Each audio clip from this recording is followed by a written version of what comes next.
দোলযাত্রা কেমন কাটালে? আজকে তার মধ্যে গ্রহণ প্রচন্ড, আজকের দিনটা একদম এরকম গেছে, তো তার মধ্যে দিয়ে আমরা সবাই এনজয় করছি। আর এনজয়ের মধ্যে দিয়ে খাওয়া দাওয়াটা ঠিক মতন হয়নি, তার কারণ আজকে মঙ্গলবার। কিছু কিছু বাড়িতে মঙ্গলবার মানা হয় আর কিছু কিছু বাড়িতে মানা হয় না, কিন্তু আমাদের বাড়িতে মঙ্গলবার মানা হয় বলে তো স্পেশালভাবে কিছু রান্না করা হয়নি। স্পেশালভাবে বলতে ওই সকালবেলা টিফিনের চাউমিন ছাড়া তারপরে আর কিছু রান্না হয়নি। আমাদের অনুষ্ঠান ছিল পাশে, সেখানে খাওয়া দাওয়া হয়েছিল। যেহেতু গ্রহণ আবার 3টে থেকে 6টা অবধি একটা রেস্ট্রিকশন ছিল, বাড়ির থেকে পড়ার নির্দেশ, খাওয়া যাবে না। তো রাত্রিবেলা এখন তো স্পেশাল তো কিছু করতে হবে, সারাদিন যেহেতু করিনি। আর হোলির দিন স্পেশাল মানেই হয় মটন নয় চিকেন, কারো বাড়িতে না কারো বাড়িতে। আর যেহেতু আমার বাড়িতে আজকে মঙ্গলবারে নিরামিষ খাই, তো আজকে আমরা একটা রেসিপি বানাচ্ছি, সেটা হচ্ছে নিরামিষ বিরিয়ানি, যেটা চিকেন মাটন দিয়ে করে, সেই জায়গাতে আমরা আমি পানির দিয়ে বানাবো। তো বিরিয়ানি আমরা সবাই ভালোবাসি, তো সেক্ষেত্রে যেহেতু মঙ্গলবার আমরা আমিষ বিরিয়ানি খেতে পারবো না। আর আমি বেশিরভাগ বিরিয়ানি বাড়িতেই বানিয়ে থাকি, বাইরেটা খুব কম খাওয়া হয়, তো সেক্ষেত্রে আমি আমিষ বিরিয়ানির বদলে নিরামিষ বিরিয়ানি পানির দিয়ে বানাচ্ছি, দেখতেই পাচ্ছ। আর পানিরটা প্রথমে ডুমো করে ভেজে নিয়ে তারপরে এদিকে চাল সেদ্ধ করতে দিয়েছি, যেগুলোতে দিতে লাগে এলাচ, দারচিনি, লবঙ্গ সব দিয়ে, তেজপাতা, জায়ফল সব দিয়ে চালটা সেদ্ধ করতে দিয়ে দিয়েছি। এদিকে পনিরের গ্রেভি করার জন্য হচ্ছে লঙ্কা, আদা আর জিরে নিয়ে নিয়েছি। তো এখানে তো আমার পনিরগুলো ভাজা হয়ে গেছে, দেখছিলে ভাজছিলাম।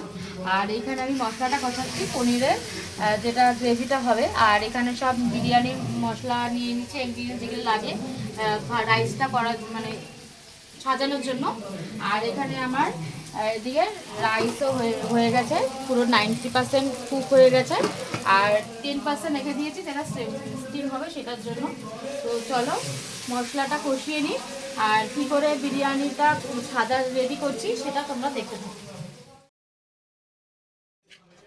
তো দেখতে পাচ্ছ এখানে সব রেডি করে নিয়েছি। তো রেডি করতে পনিরের যে গ্রেভিটা আছে সেটা রেডি করে নিয়েছি।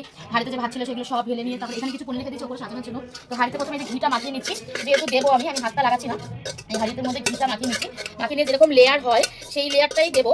তো চলো দেখতে থাকো তোমরা লেয়ারটা এরকম করে দিই, যেমন সবাই নিরামিষ বিরিয়ানি তো অনেকে করে হয়তো।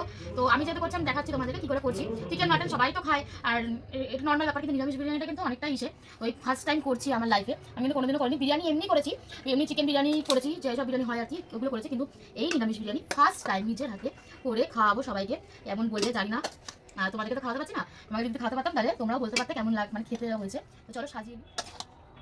ওই যে গ্রেভিটা যেটা করেছি এই গ্রেভিটা টোটালটাই এই উপর থেকে দিয়ে দেবো, যেমন আর কি চিকেনের যে গ্রেভি হয় ওই গ্রেভিটাই যেমন দিই আমরা। আলুটা একটু ছোটো করে কেটেছি, আর একটু সোয়াবিন দিয়ে দিয়েছি, যেহেতু নিরামিষ পনিরটা একটু সোয়াবিন একটু পানি দিলে খেতে ভালোই লাগে।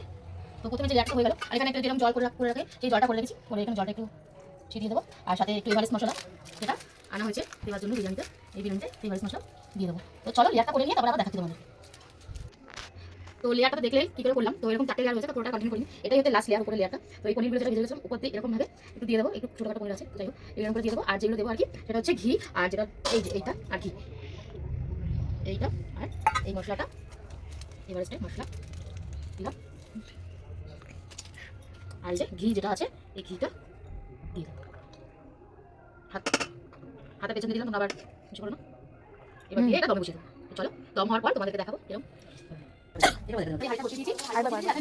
যেটা আছে সেটা পুরো না লেগে যায়, তো হাঁড়িটার উপর এই শীতটা চাপা দিচ্ছি, যেখানে আটার দো দেয় সেই জায়গাটাতে এই শীতটা চাপা দিচ্ছি। তো চলো 10 থেকে 20 মিনিট ওয়েট করি, তারপরে দেখতে কেমন লাগছে জানাবো তোমাদেরকে, আর খেতে কেমন লাগছে সেটা তোমাদের 10 থেকে 20 মিনিটের জন্য তো দম দিতে দিয়ে দিয়েছিলাম বিরিয়ানিটা। তো আমার এদিকে বিরিয়ানি রেডিও হয়ে গেছে, আর দেখতেই পাচ্ছ বিরিয়ানিটা রেডি হওয়ার পর কেমন হয়েছে দেখতে।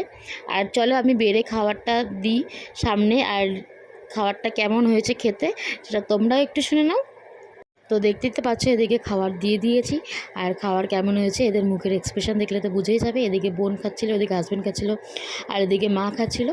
তো মোটামুটি সব কিছুই ঠিকঠাক ছিল, সব কিছুই ভালো ছিল।